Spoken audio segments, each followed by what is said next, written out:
Hello everybody, welcome back to my channel. My name is Queenie for those who don't know me, reviewing Married at First Sight, Australia, Mercy, season 12, episode 2. Before I get into it, please make sure to like this video, subscribe and hit the bell, and leave a comment down below. I'm not quite sure if you can hear it or see it. I am feeling a little bit under the weather, and I'm also having a lot of brain fog right now, which is why I feel like I don't know if I'm gonna make it through this video, but if I do actually get sick, you may not see a video tomorrow. Just letting you know what's going on with that. But on to today's video. The next couple to get married is Katie, who is really eager to find somebody who's genuinely going to like her, and Tim, who is a teacher. I've been single for 10 years. Coming into this, I'm actually like super terrified. I know I'm not like perfect in comparison to like a Victoria's Secret supermodel. I'm used to just people like not being attracted to me.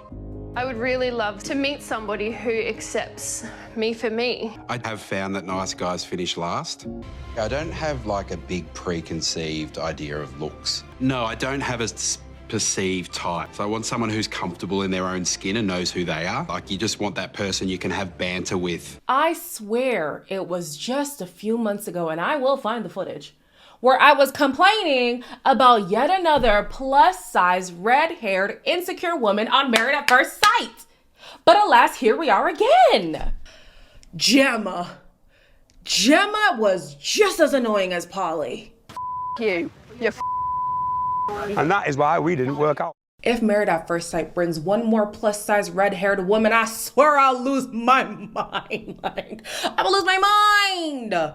Gemma walked so Polly could run, and boy, is she running her mouth. First it was Gemma, then it was Polly, and now it's Katie, and I'm thinking the script couldn't be more clear. Oh my gosh. Can y'all add a remix? Can you make her have black hair or something? Please. Can you make her to be 6'5"? Add a little razzle dazzle. I mean, it's just the same person over and over. Anyways, she gets partnered up with Tim, who's exactly who I thought he would be. I hope that they're able to complement each other. At least that's what I thought at the beginning of this episode. I hope that they'll complement each other instead of accentuating their insecurities.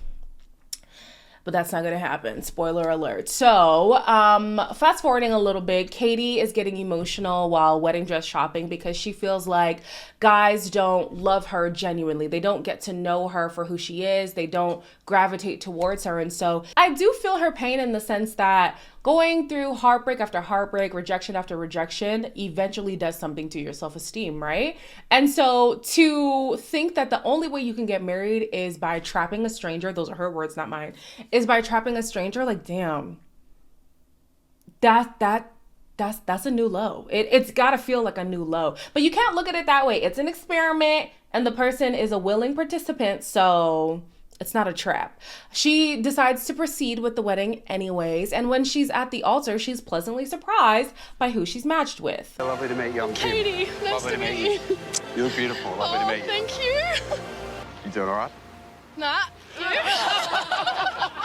He seems so like calm and tranquil and kind and genuine. I love a like chunky guy. I think he's hot. I'm a powerhouse wrapped in a sexy curvy package. I'm a confident, strong, purpose-driven and ambitious woman. I was actually impressed with Katie's vows. I felt like she came off a lot more confident than she seems. So she was witty, and she made jokes about like, basically like, you should be happy that you're partnered up with me. Look at me. Carry that into your relationship. That is the energy she needs to bring to every relationship, to every date, to every new encounter with a potential suitor. Like, don't be down on yourself because people can feel that. And I'm going to talk about that at the end of the episode. People can feel when you're down on yourself, and it's not fun to be around somebody who you consistently have to be like, no, but you're great. No, you're awesome. No, we love you. No, you're great. No, you're beautiful. Like, it's exhausting. It is very draining. So have that confidence that you had in the vows, girl. Like, it's there. It's there. I was wondering why we weren't hearing too much from Tim. And it turns out that Tim is not attracted to her whatsoever. You may now share your first kiss.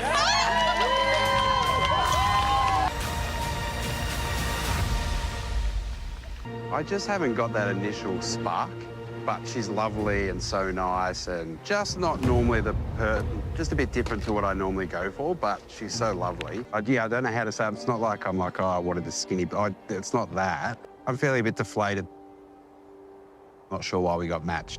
Tim couldn't even fake the funk at the altar. He wiped off the kiss. I said, oh, not a good look, not at all. He later says that he tends to go for women who are petite, shorter, and have blonde hair. The blonde hair thing will always perplex me. To be unattracted to somebody simply because of hair color. Yeah, the hair color, But I will give him a little bit of grace when it comes to the physique, right? If you tend to want somebody who's petite, shorter, I get that. However, if you had a strict type, don't come on a damn show. If you had a strict type, don't come on the show. And it is so funny to me, not funny. Okay, hold on, because I feel like I'm going to get charged up a little bit and I don't intend to. So let me dial it back the smidge. I often hear stories of big guys not being into big girls. And respectfully, I feel like that is so rich. You like who you like. That's your business. But do you see you? Do you see you? Let's be realistic about ourselves, okay? They be like, oh, but I don't even like her. And why do you think somebody should like you? Why? He likes what he likes and he doesn't like Katie. So that's going to be a problem. At the reception, Katie is taking a long time to realize that this man is just not into her. I get the feeling he might be a little bit like guarded and a bit more like shy. You're not like looking for the exits yet? No. Cool. No. Never mind. I'm trying to, but it ain't working. No, I'm not doing that. I'm not doing that. No, I promise. Okay. You recoiled a few times and I was like, oh no, you. What did you think when you turned around and saw me? I think I just had such an open mind. I tried not to think too much. Yeah, all these assumptions. Oh, it gets me into so much trouble. Well, now I know I misinterpreted everything. Tim's friends say that they had an inkling that he probably would not be into Katie. And he's like, yeah, you're right. But they encourage him to have an open mind. And here's the problem. Like, again, you like who you like, but okay, so he said that he tends to like finish last, you know, the whole nice guys finish last thing. And it's almost looked at as a red flag if you're too nice. It can be a red flag if you're too nice, because here's a prime example. You know you have a specific type that you want to go for, but you wanted to come off as the nice guy. Oh, I'm not bothered. You can give me anything. I have an open mind. Now you're stuck with somebody who you're categorically not attracted to, and you're going to have to fake the funk, which is not good. It's only going to end in disaster. So yeah, nice guys can't finish last sometimes because they're either too people pleasing, they're walkovers, or they lie to themselves. And it's very disingenuous. And we feel that. Like, luckily, he ends up telling her, not even today, mind you, because she asked him, how did you feel when you first saw me? And he was like, oh, what did he say? It was something along the lines of like her smile really took him back, and the process is a little bit overwhelming, but he's excited to see where things go. Like, she asked a very direct question, and he, trying to be the nice guy, wasn't able to tell her point blank, this is how I feel. Now, should he have said, I'm not into you on the wedding day? Probably not. But I think he could have clued her in a little bit more that he isn't on the same page as her. I don't know how he could have said it, but to give her the impression that you're totally in, I mean, Katie could also read the room a little bit better. She was feeling like things are off, which is why she asked the question in the first place. But I'm just like, girl, the man literally recoiled. If you recoil away from me, you're never seeing me again. Like, I just want you to know, if you back away from me while I'm coming towards you, I will back my ass out of the situation. Like, I'm done. There will be more on them later, but the next couple to get married is Dave. He is a 6'6". Ooh, what a beautiful height. 6'6" gentle giant. And he is getting married to Jamie, whose family can't even believe the fact that she found somebody to get married to. When they see me for the first time, I feel like they have the assumption that, you know, I'm trouble. It's a very particular look. It can be a look that intimidates certain people. I'm actually really reserved and they can be insecure as well. I mean, I don't really go up to girls when I go out. I feel like the confident ones do come up to me. The biggest thing I want in a relationship is to feel seen and heard and accepted. I'm getting married. Okay, stop. I'm getting married next month. It's a joke. No. My dad prays every single week that I find a husband. I think even, you know, God himself is probably like, let someone else, you know, take the wheel on this. Off of the bios alone, I literally said, I think they have great potential. The only issue that I could see happening is Jamie talking his ear off. And that is exactly what happened later on. I think that he may be somebody who wants... I don't mean demure in the traditional definition of the word. I mean the social media definition. Somebody very demure, very cutesy. And I don't know if Jamie's gonna give that. We even saw at the hens party, she's a lot. She's a lot. So I think he could be overwhelmed by her. We fast forward to the wedding prep. He ends up having a conversation with his dad and stepmom. His dad is suffering with some really bad health issues. I wasn't quite sure on what the health issues were, but the parents are unable to attend the wedding. However, his spirits are lifted as soon as Jamie walks in wait, it's Jamie, right? Jamie's the girl? Yeah. As soon as Jamie walks in, because she is very happy to see her husband. Is that a neck tap? Yes! Sorry, Dad. Jamie. Jamie, how you going, Oh my God, and you're tall. Sold. She's beautiful, her eyes are stunning. She's gorgeous. You're straight Australian, correct? Yeah. Yeah. What's your drink of choice? Would you go to Pilates? Wait, what siblings do you have? Wait, when's your birthday? Where do you think we're going for a honeymoon? I can talk for hours. Sometimes I talk in my sleep. Interesting. This is the type of enthusiasm I like to see on Married at First Sight. Oh, I love this for them. The only thing is, again, you can immediately tell, oh, their personalities are so different. And so I wonder, is he going to be overwhelmed by her, or is she going to feel bogged down by him? Only time will tell. At the reception, they actually have a very similar type of banter. Outside of her not being a dog person, they're getting on very well. Physically attractive. We were bantering. He's an Aquarius. He's in Melbourne. Jamie's going to be a ball of fun. She's quirky, she's funny. Our kids are so cute. They're so cute. First off, a huge thank you for all you being here to celebrate this incredible day with us. I've been alongside my dad helping in his fight with cancer for the last 4 years since his diagnosis. You're doing good. You're doing so good. I loved Dave's speech. He opened up about what he's looking for and also what he's currently going through in his personal life. I love the way that Jamie responded to it in real time while he was giving the speech and after the fact as well. She commended him for still following through with the process, considering the things that he's going through in his real life. The question is whether or not he's going to be able to juggle everything that's going on right now. I think people have left the process for less. So yeah, sick parent, it's going to be hard for me to show up for a person I don't even know.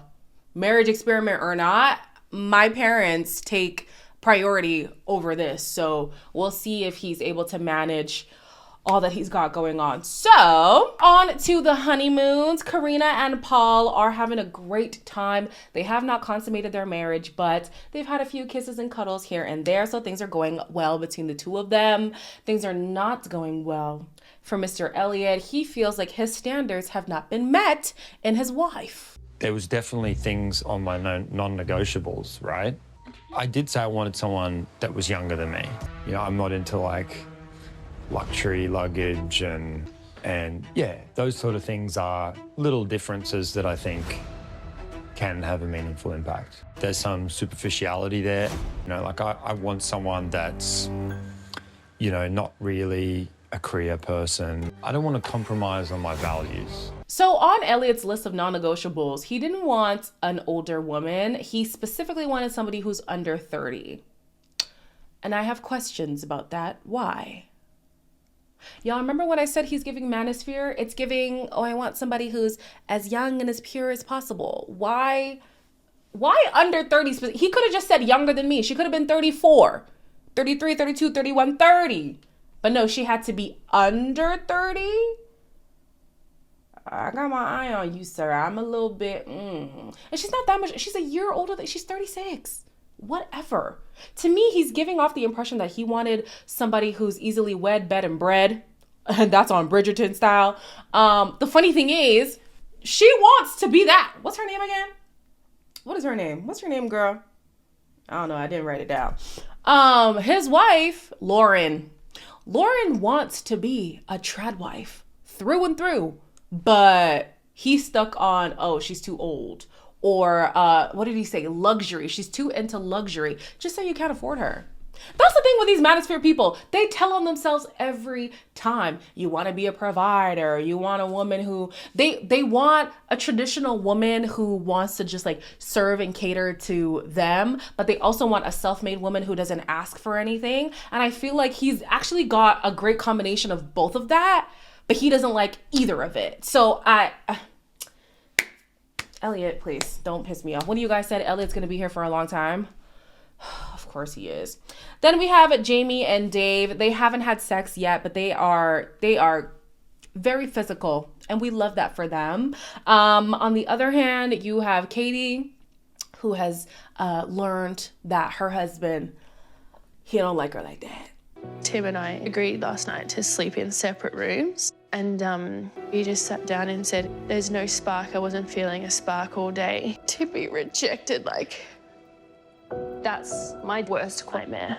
How are you feeling about it all? You obviously... Not good. Yeah. It's just a cop-out for saying, like, I'm not attracted to you. Do you want a hug or just space?